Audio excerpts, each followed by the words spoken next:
قادیانی سوال: مرزا قادیانی نے اگر انگریزوں کے اچھے کاموں کی تعریف کی تو اس میں حرج کیا ہے؟ کیا کسی غیر مسلم حکومت کی تعریف کرنا غلط ہے؟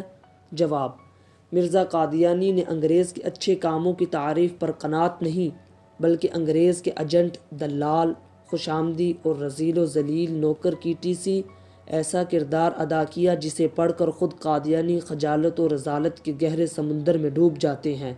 مرزا قادیانی نے کہا کہ خدا تعالیٰ نے رسول اللہ کی طرح انگریز کی اطاعت کو فرض قرار دیا۔ 1. انگریز کے کافرانہ جابرانہ اقتدار کو اپنے خود ساختہ الہام کی سند جواز بخشی۔ 2. انگریز کی خوشنودی کو خدا کی خوشنودی کہا۔ 3. انگریز کی مخالفت کو حرامیوں کا کام قرار دیا۔ 4. انگریز سرکار دولت مدار کا خیر خواہ۔ 5. انگریز گورنمنٹ کا پکا خیر خواہ۔ 6.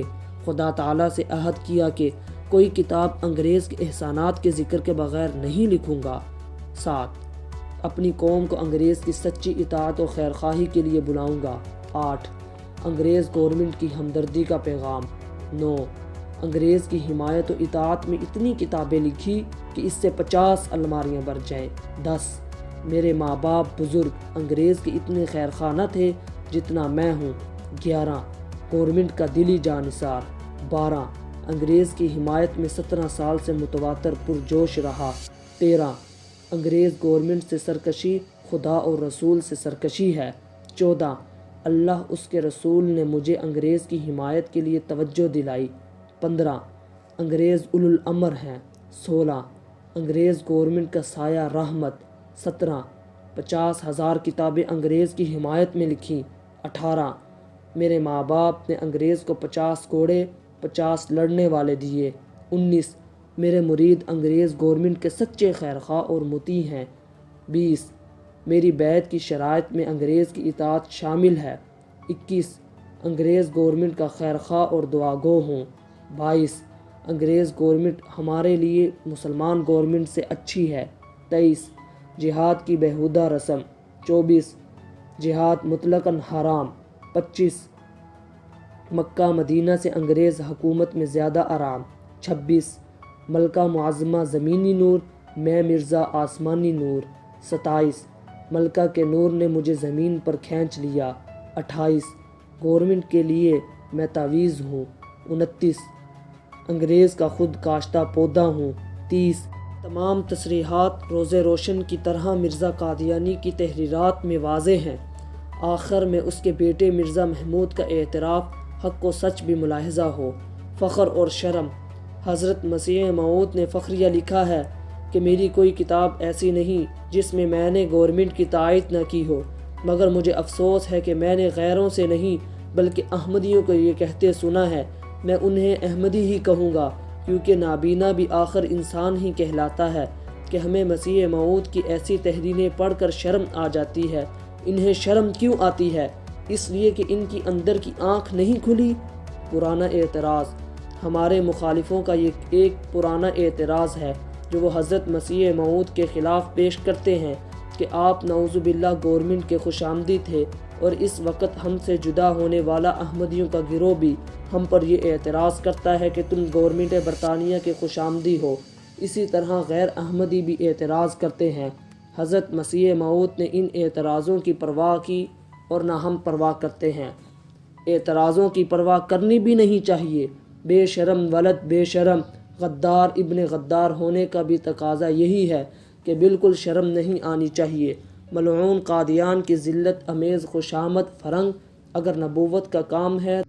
سوال: قادیانی کا مزید یہ کہنا کہ حضور اکرم صلی اللہ علیہ وسلم نے حبشہ کی حکومت کی بھی تعریف کی تھی۔ جواب: کاش قادیانیوں کے قریب سے شرم و حیا کا گزر ہو جاتا تو وہ ملعون قادیان کے ذکر کے ساتھ رحمت عالم صلی اللہ علیہ وسلم کے ذکر مقدس کو جوڑنے کی جسارت نہ کرتے، لیکن وہ مارے بے شرمی کے مجبور، مقہور، مردود و مطرود ہیں۔ ایسا نہ کریں تو انہیں قادیانی کون کہے؟ حقائق کا قتل عام کرنے کی بجائے سینہ تھام کے سنو۔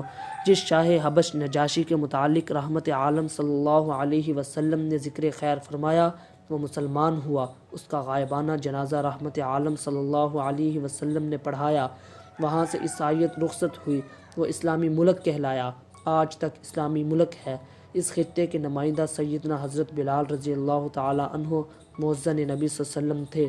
آج بھی جب حج یا عمرے کے لیے حبش کے وفود آتے ہیں، حرمین شریفین کی ایک ایک اینٹ مبارک پیغمبر اسلام کی صداقتوں کا سراپا تذکرہ اور سراپا شاہد عدل بن جاتی ہیں۔ کہاں رحمت عالم صلی اللہ علیہ وسلم کے فیوزات و برکات کی موسلا دار بارش تسلسل کے ساتھ 14 صدیوں کی نورانی کرنوں کی شعاؤں کا ایمان افروز منظر، اور کہاں زاغ برٹش غلام افرنگ کی ٹیں ٹیں، دونوں کے تقابل کا تصور بھی سوء ادب، گستاخانہ اور احمقانہ جرت ہے۔ سچ ہے کہ ہر قادیانی کا وجود اہانت رسول اللہ صلی اللہ علیہ وسلم کی چلتی پھرتی تصویر ہے۔ ان کی بدفطرتی و کمینگی ملاحظہ ہو کہ ملعون قادیان کا رحمت عالم صلی اللہ علیہ وسلم سے تقابل کرتے ہیں۔ قادیانی غور فرمائیں کہ کیا مرزا قادیانی کی یہ برکات انگریز گورنمنٹ کے لیے ظہور فرما ہوئی؟ ملعون قادیان نے خود کو آسمانی نور اور ملکہ برطانیہ کو زمینی نور قرار دے کر اپنی آمد کو ملکہ برطانیہ کی کشش کا مصداق قرار دیا۔ اس ممسوح الفطرت سے کوئی پوچھے کہ کیا ملکہ سے زمینی نور میں اتنی کشش تھی کہ تمہیں اپنے خطے میں وہ کشش لے آئی؟ تمہارے نور میں کیوں اتنی کشش نہ تھی کہ تم اس کی روحانی ترقی کر دیتے اور وہ تثلیث کی بجائے توحید کی علم بردار بن جاتی؟ پھر ملعون قادیانی نے انگریز حکمرانوں کو خطوط لکھے۔ اس کا جواب گورنمنٹ سے پانے کے لیے زور صرف کیا۔ جواب میں ایک سطر نہ آئی۔ اس نے ایک کلمہ شاہانہ سے سرفرازی کی التجائیں کی، مگر انگریز حکمران نے اسے درغور اعتنا نہ سمجھا۔ ملعون قادیان نے اپنی تمناؤں کے تحائف بھیجے۔ انگریز گورنمنٹ نے ان تمناؤں کے حصہ افضل پر وہ درے رسید کیے کہ تمنائے خون خون ہی نہیں بلکہ خون کے فوارے جاری ہو گئے۔ مجھے اعتراف ہے کہ میں نے بہت درست کلامی کا اختیار کیا، مگر اس کی تمام تر ذمہ داری بھی قادیانی سائل پر ہے، جس نے مرزا قادیانی کی ذلیل خوش آمد برٹش گورنمنٹ کے اس بات کے لیے حضور اکرم صلی اللہ علیہ وسلم کی سیرت سے غلط اور گستاخانہ استدلال کیا۔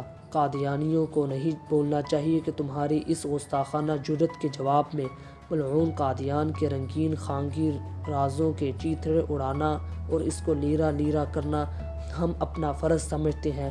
تم ان حماقتوں سے باز نہ آئے تو نصرت کے چٹے ککڑی والی حکیمی روایت تک بات پہنچے گی۔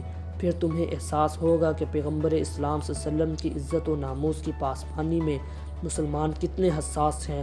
تم چاہتے ہو کہ معاملہ یہاں تک رہے تو مرزا مسرور کو اپنے گماشتوں اور اوباشوں کو سلیقے سے بات کرنے کا گر سکھلانا ہوگا، ورنہ تمہارے خلیفہ، جس کے بیٹے کی شکل ڈرائیور سے ملتی تھی، قادیان کے قادیانیوں کے اس پر ناقابل تردید اور ہوش ربا تبصرے و تذکرے ہمارے پاس محفوظ ہیں۔ اس تھوڑے اشارے کو کافی سمجھا جائے۔